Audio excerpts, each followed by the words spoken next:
Hello guys, কেমন আছো সবাই? সবাইকে নতুন একটা ব্লগে, নতুন একটা সকালে অনেক অনেক স্বাগত। তোমরা কেমন আছো এবং তোমাদের দিনকাল কেমন কাটছে অবশ্যই জানিয়ে দিও। তো তোমাদের সঙ্গে আমি শেয়ার করে নিতে চলেছি এমন একটা ব্লগ যেটা কিন্তু তোমরা অনেকেই জানো না। তো সেই রকম একটা জায়গা তোমাদের সঙ্গে শেয়ার করে নেব। তো ফুলের শহর চাপড়া। তো চাপড়া কিন্তু ফুলের শহর বললে ভুল কথা বলা হয়। এটা কিন্তু একটা ফুলের উপত্যকাই বলতে পারো। এটা কিন্তু শহর না সেইভাবে।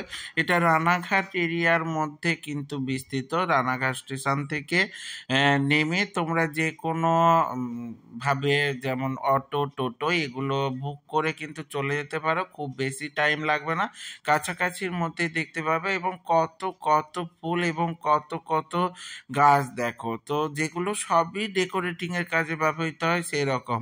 তো আমার সব থেকে ফেভারিট ফুল জিজ্ঞেস করলে আমি কিন্তু গোলাপের বদলে বলে থাকি রজনীগন্ধা।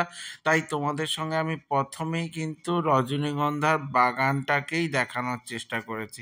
যদি বা আমরা চলে গেছিলাম অনেকটা লেটে, তো প্রায় মানে শীতের শেষে, তাই ফুলটা সেইভাবে আমরা দেখতে পাইনি। তো গাছগুলো অনেকটা শুকিয়েও এসছে, কিন্তু আমি বলবো পারফেক্ট টাইম হচ্ছে ডিসেম্বর থেকে ফেব্রুয়ারির মধ্যে, মানে ডিসেম্বরটাকেও কিছুটা ছেড়ে দিয়ে জানুয়ারি ফেব্রুয়ারির মধ্যে যদি তোমরা ওখানে চলে যাও, অতি অবশ্যই তোমরা এই সুন্দর একটা সময়ের বা সুন্দর একটা বাগানের বা সুন্দর একটা এলাকার সাক্ষী হয়ে থাকতে পারবে। তো যাওয়ার জন্য খুব একটা কোনো ব্যাপার না। শিয়ালদা থেকে রানাঘাটগামী যে কোনো ট্রেনে উঠে পড়ো। তো উঠে পড়ার পর তোমরা অতি অবশ্যই নেমে পড়ো রানাঘাট স্টেশন। রানাঘাট স্টেশন থেকে কিন্তু শুধুমাত্র তোমরা যদি কোনো রকম টোটো বা অটো ভাড়া করে নাও তাহলেই কিন্তু পৌঁছে যেতে পারবে। কোনোই প্রবলেম নেই, যদি যথাসম্ভব পৌঁছে যেতে পারবে। আর একটু টাইম নিয়ে গেলে অতি অবশ্যই তোমাদের ভালো লাগবে। এখনো দেখো কত ফুলের সমারোহ, কত কত ফুল, কত সুন্দর সুন্দর ফুল, ছোট বড়, লাল, গোলাপি, হলুদ, সাদা, কিচ্ছু বাদ যায়নি। তো সব কিছু, আর কত কত কলা ফুল, এগুলোকে তো পার্টিকুলার অনেক রকম নাম আছে, আমি ঠিকঠাক জানি না। তার সঙ্গে চন্দ্রকমলিকা, ডালিয়া, রজনীগন্ধা, গোলাপ, কিচ্ছু কিন্তু বাকি নেই। তার সঙ্গে জবা ফুল তো আছেই। আমি তোমাদের সঙ্গে কিছুটা ক্লিপ আকারে দেখাচ্ছি। দেখো ফুলগুলো তুলে নিয়ে চাষিরা আসছে। এই দাদারা কিন্তু যখন নিয়ে আসছিল, দেখলে কিনা যেন মন ভরে যায়, তো বলতেই হয়। এবারে একদম ঠিকঠাক জায়গায় পৌঁছে গেছি। কত কত ফুল দেখো, কত সুন্দর সুন্দর। তার সঙ্গে সঙ্গে কলা ফুলের বাগানও দেখতে পাচ্ছি। এরপর দেখো এবার সাদা চন্দ্রমল্লিকা বা এগুলো বড় ধরনের কি ফুলগুলোর নাম আমি কিন্তু সব ফুলের নাম জানি না।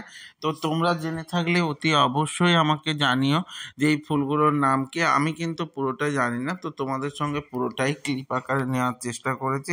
এবং হলুদ হলুদ ফুলেরও তোমাদের কিছুটা বাগানের ক্লিপ নিয়েছি, তো পুরোটাই তোমরা দেখো। তবে ওরা একটু রেস্ট্রিক্টেড ভাবে বলছিল যে কোনোভাবে ফুল যেন নষ্ট না হয়ে যায়।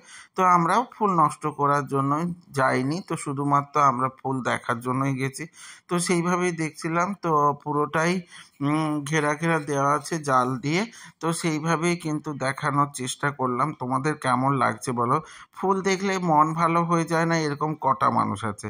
ফুল দেখলেই কিন্তু মন অনেক প্রসন্ন হয়ে যায় এবং অনেক ভালো হয়ে যায়। তো আমার তো ভালো হয়ে গেছিলো এবং দিনটাও খুব ভালো কেটেছিল।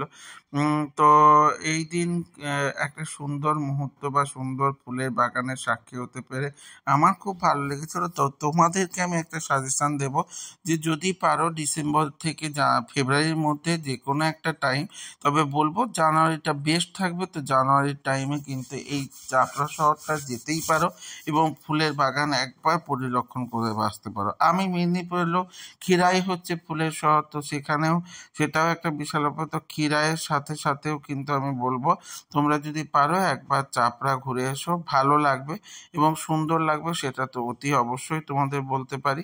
অবশ্যই দেখো কত কত কত ফুল এবং কত সুন্দর সুন্দর ফুলের বাগান, সবটা দেখে তোমাদের মন ভরবেই ভরবে।